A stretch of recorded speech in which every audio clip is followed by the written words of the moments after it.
So guys, we are about to embark on a journey into the past, a journey into the present, and a journey into the future. You know, when you guys go to science museums and you kind of see like this evolution of like the human species, right? And you see like how far we've come using this primitive technology and like what we've evolved into now. It's truly amazing. Then, you realize looking back throughout time, it all kind of just makes sense, right? And, for some reason, when you're like going through it, when you're living in history and you see change, you don't really like understand the significance of it or understand what's going on. You really just like realize that the future usually isn't what you expected it to be, and it looks a little bit different. I mean, think about it. If you were to ask people 10 years ago about how AI was going to have an impact on the world and what jobs it will take over, a lot of them said, well, first it's going to come after like the blue collar jobs, the factory workers, the truck drivers, the electricians, and then it would go over like the low skilled white collar jobs. And then eventually the high skilled, really high IQ occupations, maybe like a software developer or whatever. Then very last of all, or probably never, AI is going to take over like the creative jobs. And looking back in history, what people predicted 10 years ago, AI really went in a different, well, not like different, but like the complete opposite direction. And today, anybody can use AI to create stunning artwork using Midjourney. Anybody can use AI to write code or even like build a website or application for that matter, right? Anybody can use AI to build automations that can technically replace not just like a person, but like an entire department in a company. But the same people who made those predictions were right about one thing, which is AI is going to change the world. And you never want to be that person who thought otherwise or sort of like dismissed the new technology at the time. You always want to be ahead of the curve and you want to know what's going on and you want to be prepared for what's to come. And in today's video, we're going to focus on exactly that, covering everything going on globally with AI right now at the time of this recording. So without further ado, let's just get straight into it. So welcome to the current status of AI. In today's lesson, we'll go over the current landscape of AI and how it's impacting various industries worldwide. We'll actually go over the global adoption statistics. We'll be taking a look at a survey on how many organizations are currently using AI in their business. We're going to look at common trends in AI, essentially how companies are currently using AI, looking into some of the most common use cases, common challenges, which, we're going to look into what problems and challenges companies are currently facing when, they're using AI. We're going to look into following that. We're going to cover new opportunities around AI where, we'll start to analyze areas where companies are currently benefiting from AI adoption and also where AI enablers or AI agencies, for example, can come in and solve some of these problems and make a ton of money doing it, right? And finally, I'll be sharing some of the lessons that I've learned building my AI software company, Ideaify. So what's happening around the world? Now, within just a few years, AI has transformed from an experimental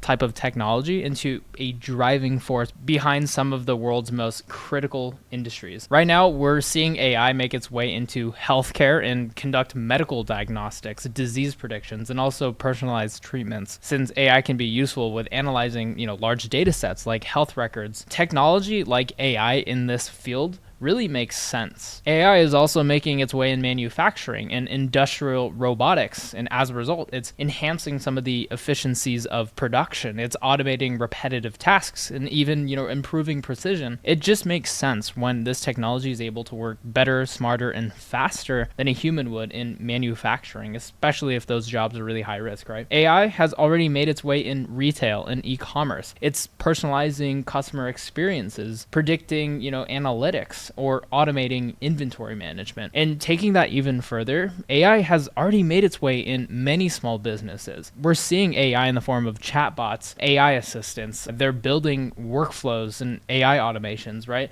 And they're analyzing data and using that data to make better decisions for the business. So global adoption statistics. So Stanford conducted a worldwide survey recapping 2023 to identify key trends in AI. Now, once this year is over, they'll actually put like another survey out. But in the meantime, we'll be citing from the AI Index report of 2023, which we'll include down in the description below. So if you want to check that out, feel free to do so. So currently, 55% of companies worldwide are actively using AI in their business. Okay, that means that most of these companies have already adopted AI, and most of them already know what it is. In fact, we can actually see that AI adoption was up 50% in, compared to 2022, compared to 2017 being only 20%. In 2023, it more than doubled. Okay, now since this is a 2023 report, I'm certain that this year in 2024 at the time of recording, we see an uptick compared to last year in 2023. So my assumption is it's more than 55% at this time of the recording again, but let's look into another statistic, right? So the Fortune 500 earnings calls, which is the list of the top 500 largest companies ranked by revenue in the United States, has mentioned the use of AI in their companies, which surged by nearly 50% in just 1 year. As you can see, compared to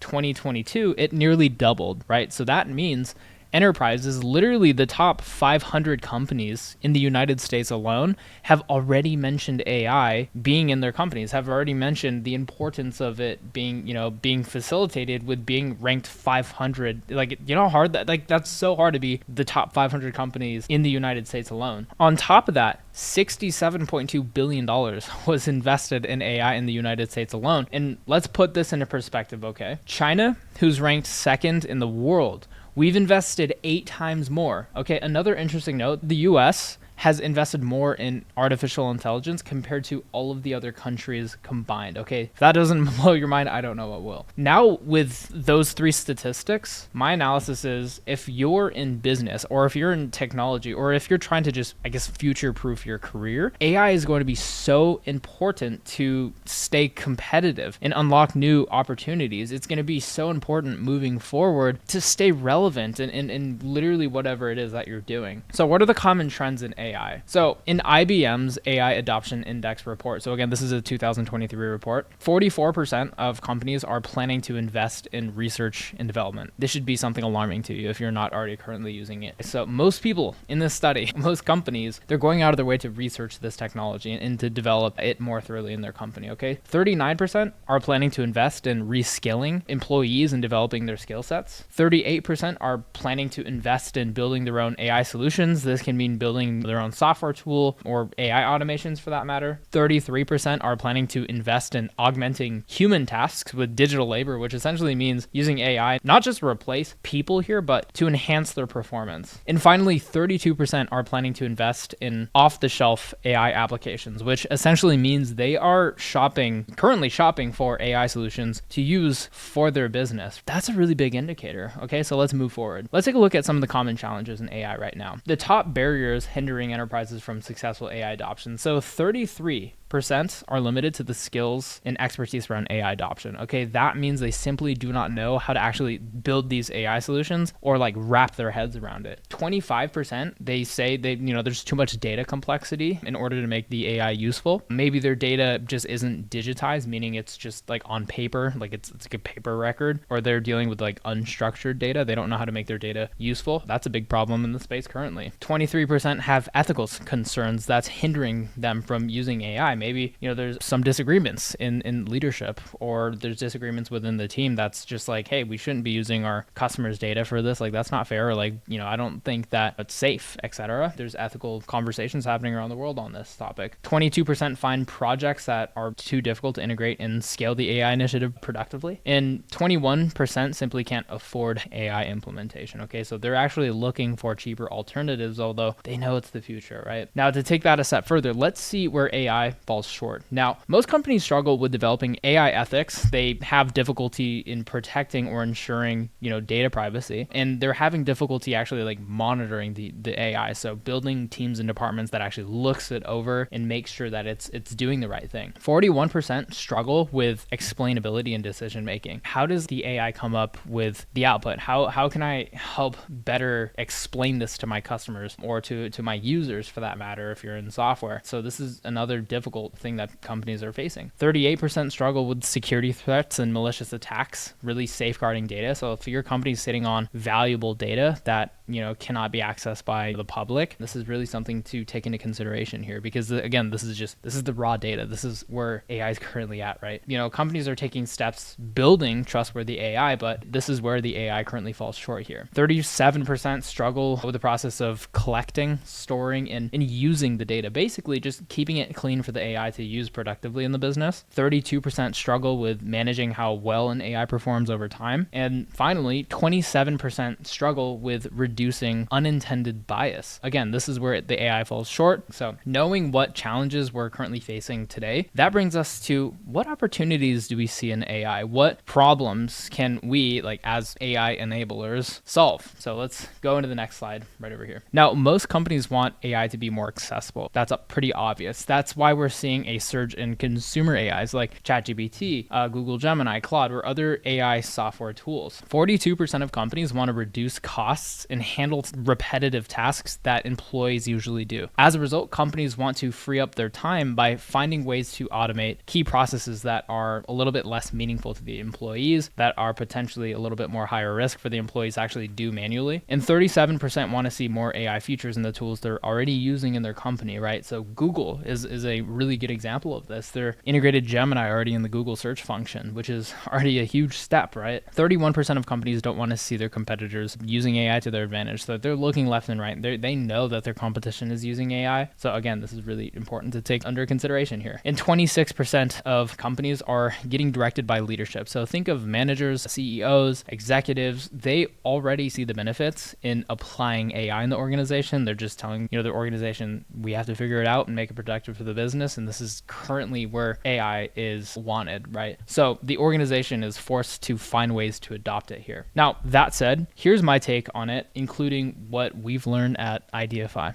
Now, Ideaify, which is an AI software tool, we built around one single problem that we believe AI can help solve, which was content creation. Now, our main goal was to introduce AI to as many brick and mortar businesses, as many marketers, as many content creators, really people who are or aren't, familiar with many of the consumer AIs like ChatGPT or Google Gemini or Claude for that matter, and, provide a tool that helps them create better content faster. That was our mantra. Now, one of the most difficult aspects of using consumer AIs and, these machine learning models is that in order for it to have a good output, in order for that to get a good response, it needs to have good inputs. In our last lesson, we covered one of the most important key terms, which is data. And essentially, an AI needs to have good data in order for it to be useful. It also needs to have a good prompt as well, so it knows exactly what to do. Now, Ideaify solves both of those problems because we allow users to access our updated AI knowledge base that understands literally the entire internet. Most importantly, that is kept up to date. We also provide the prompts right behind every single one of our AI tools. So